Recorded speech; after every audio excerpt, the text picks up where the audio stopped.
నిజం చెప్పు, నిజంగా మీ అన్నయ్యని బతకడానికి వచ్చావా లేకపోతే జాలీగా ఊరంతా తిరగడానికి వచ్చావా? అలా అడిగేవేంట్రా?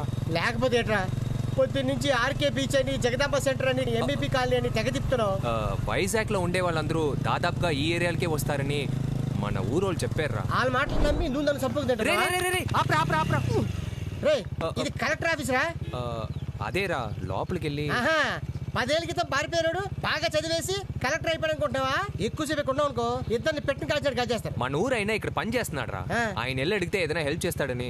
సర్లే నువ్వు వెళ్ళి వాళ్ళ ప్రాణాలు తోడు, నేను బైక్ పార్క్ చేసి వస్తాను.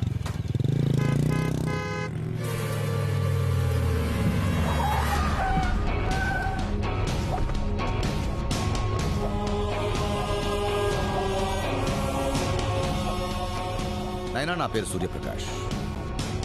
నేను దేనికి ఎవరి దగ్గరికి వెళ్ళలేదు. నేను తలుచుకుంటే ఆంధ్రప్రదేశ్ గవర్నమెంట్ నా వెనకుంటుంది. వేలాది మంది ఈ చావును చూశారు, ఎవరూ నోరు తెరవలేదు. కానీ సాక్ష్యం చెప్పడానికి నువ్వు ధైర్యంగా ముందుకొచ్చావు. నీ దిల్ నాకు నచ్చింది. నేను అబద్ధం చెప్పమనట్లేదు, నిజం చెప్పు. లేదా ఈ చావుకు సాక్షిగా నువ్వు ఉన్నావు. నువ్వు చేస్తే ఒక్క సాక్షి కూడా ఉంటాడు.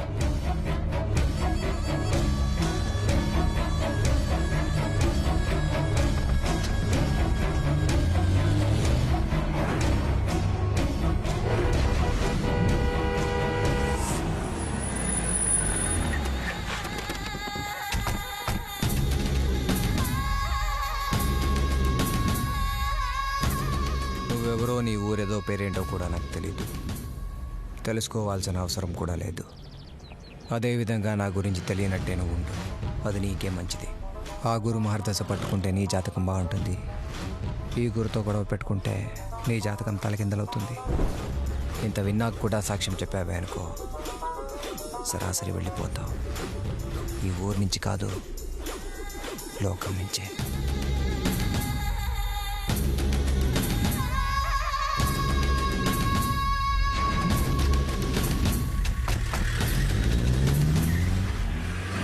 ఏంట్రా బాబు కొత్త సమస్య?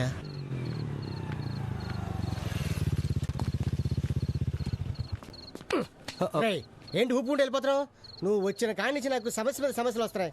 నీకు దండం పెడతాను రా బాబు, ఇక్కడి నుంచి వెళ్ళిపో. రే, మా అన్నయ్య తీసుకెళ్లకుండా నేను ఊరెళ్ళే ప్రసక్తే లేదు. వాళ్ళు తలుచుకుంటే నిన్ను లేపేస్తారు. నువ్వు వాళ్ళతో పెట్టుకోవద్దు, నా మాట వినరా? సరే, వాళ్ళ విషయంలో తల దూరిస్తేనే కదా సమస్య. ఇక నుంచి నేను ఎవ్వరి విషయాలు పట్టించుకోను, సరేనా? తల దూర్చను అంటున్నాడు కానీ ఊరికి వెళ్తానని చెప్పడే. అది కాదురా, మా అన్నయ్య నేనే వెతుక్కుంటాను. అమ్మయ్యా, నాకు ఒక బైక్ అరేంజ్ చేయరా. ఏంటి బైక్? ఏదో నా చెల్లెలకి మొగుళ్ళలాగా నాకు బావలాగా బైక్ ఇవ్వని డిమాండ్ చేస్తున్నాడు రా. నేనే ఆఫీస్ లో టాకెట్ పెట్టిన బైక్ తెచ్చుకుని తోలుకుంటున్నాను. నీకు ఇంకో బైక్ ఎక్కడ తీసుకున్నాడు రా బాబు? ఎక్కడికి వెళ్ళక్కలేదు బాస్, ఇక్కడే ఉంది. ఏంటిది కోటరా? కాదు, స్కూటర్. అది సరే, ఇక్కడ ఇన్ని బైక్లు ఉండగా ఆ స్కూటీ మీద ఎందుకు పడింది కన్ను? రే, ఆ స్కూటీకి నాకు మధ్యలో చిన్న కథ ఉందిరా. అది స్కూటీ కథ కాదు, ఒక ఓల్డ్ బ్యూటీ కథ. రే, అక్కడ ఎందుకు చూస్తున్నాడు? Flash back. హలో, చెప్పరా డాడీ. కొడుకు సంపాదనతో ఫుల్ బాటిల్ కొట్టేవాడు నీకు మర్యాద ఏట్రా? బ్యాంక్ లో డబ్బులు వేస్తున్నాను, జాగ్రత్తగా ఖర్చు పెట్టుకో. ఏంటి? ఓకే, ఉంటా.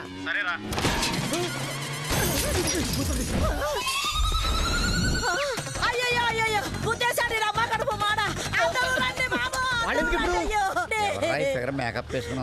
నేనెంతో ప్రాణంగా చూసుకున్నా, నా బండిని గుద్దేశాడు. ఇలాగే మహాభారతంలో సీత ఎడుతుంటే రావణాసురుడు వచ్చి ఆ బాబు రాత్రి పూట కాపలా కాస్తూ కుక్కలు కొట్టే నువ్వు కూడా పురాణాల గురించి చెప్పేస్తున్నావు. భారతంలో సీత ఎక్కడుందిరా? మైసభలో ఉంది కదా. ఏ సభలో? మైసభ. ఈ అసోసియేషన్ సెక్రటరీ బొబ్బులు బ్రహ్మన్ ఇక్కడ ఉండగా ఏంటి గొడవ అంతాను? వీడు వచ్చేసాడు, మీటింగ్ ఇచ్చాడు. అయ్యా సెక్రటరీ గారు, మీరే చూడండి కళ్ళారా, వాడు బండిని గుద్ది కాలు విరగొట్టేశాడు దుర్మార్గుడు. ఇందులో పాయింట్ ఉంది, తప్పకుండా ఈ సాయంత్రం అసోసియేషన్ మీటింగ్ పెడతాను, దానికి నువ్వే స్పాన్సర్. ఏంటి ఫ్రీగా వస్తే ఉల్లిపాయ బజ్జీ ఉడిపి హోటల్ కాపీ తాగడానికి తయారైపోయావా? మీటింగ్ లో తొక్కలేదు. వెళ్ళదు, ఎవరు వెళ్ళదు. అయ్యా సెక్రటరీ గారు, నాకు న్యాయం చేయండి, చూడండి దుర్మార్గుడు నా బండి కాలు విరగొట్టేశాడు. ఏడు బామ్మగారు, ఓ చిన్న వీలు కోసం ఎంత గొడవ చేస్తారు మీరు? మీ అందరి దృష్టిలో అది వీలే కావచ్చు, కానీ నా దృష్టిలో అది మా ఆయన కాలు. ఇదేంటి మీ ఆయన చేతి? అయ్యో, మా ఆయన నడు మీద తన్నేస్తున్నాడు. ఇంజిన్ పట్టుకుని నడవంటారేంటి? అయ్యో, నీకు తెలీదురా, నేను మా ఆయన కలిసి బండి మీద షికారుకి వెళ్తున్నాము. యాక్సిడెంట్ అయ్యి మా ఆయన చనిపోయారు. అప్పటి నుంచి నేను ఈ బండిని మా ఆయన లాగా ఎలా బాసు చూసుకుంటున్నాను. లారీ గుద్దుపోయాడా? ఓరి డిస్మిస్ పోలీసు లారీ వాడు కరెక్ట్ గా బ్రేక్ వేసాడు. ఈ ముసల్దాన్ని గుద్దుకొని ఆ ముసలోడు పోయాడు. ఏయ్, మర్యాదగా నా బండి రిపేర్ చేయిస్తావా లేదా? ఏంటి ఈ తుప్పడిపోయిన బండి నేను రిపేర్ చేసేవాళ్ళ చేయను ఏంటంట ఎలా రిపేర్ చేయించాలో నాకు తెలుసురా. జాగ్రత్తగా పెట్టా. అయిపోయి. సాయంత్రం మీటింగ్ క్యాన్సిల్. ఇదేంటిది మీటింగ్ క్యాన్సిల్ చేసి వెళ్ళిపోతుంది. వసే ముసల్దానా, నన్ను మోసం చేసి నా డబ్బులు అక్కుంటావే, నీ మొగుడి మీద ప్రమాణం చేసి చెప్తున్నాను, నేను నిన్ను వదలను.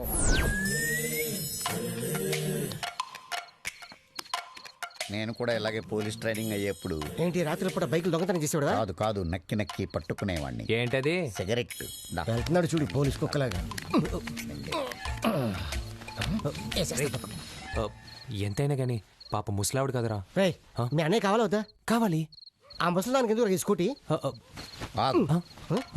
ఈ స్కూటీ గురించి ఆ బ్యూటీకి చెప్పకుండా ఉండడమే నా డ్యూటీ. తప్పు. I love you Nancy. బండి బండి బండి బండి బండి బండి బండి సార్ బండి కొంటారా? బండి బండి బండి బండి బండి బండి. మన ఏమైనా బజ్జీలు బోండాలు అమ్ముతున్నావురా? స్కూటీ అమ్ముతున్నావురా? నీ అరుపులకి ఆ ముసలితో గేట్ దూకొచ్చేలా ఉంది. ఎవడో వీపీ దొరకపోతాడా? మంచి బండి సార్. ముందు బండి కండిషన్ చూడండి. తుఫాన్ లో కొట్టుకొచ్చిన డెడ్ బాడీలో ఉన్నావు, బండి కండిషన్ చూస్తున్నా. ముందు నీ కండిషన్ చూసుకో. ఏంట్రా నువ్వు కస్టమర్ తో అలా మాట్లాడతావేంట్రా? సారీ సార్, మీరు చూడండి. సరే బండి ఇక్కడే ఉంటుంది కదా. ఉంటుంది. నేను మళ్ళీ వస్తాను. సార్ ఎక్కడికి సార్? ఎప్పుడు వస్తారు? 2-3 months లో వచ్చేస్తాను. 2-3 months? అవునయ్యా, ఇప్పుడే కదా ఇంటర్వ్యూకి వెళ్తున్నాను. ఉద్యోగం రావాలి, జీతం అందాలి, అప్పుడు కదా ఈ బండి కొనేది. అయ్య బాబోయ్, ఇది చాలా పెద్ద కస్టమర్ రా. ఆ, జేబులో 10 రూపాయలు పెట్టుకొని బండి కండిషన్ అడుగుతున్నాడు రాడు. ఇదిగా వ్యాపారం అన్న తర్వాత ఓర్పు సహనం ఉండాలి బాబు.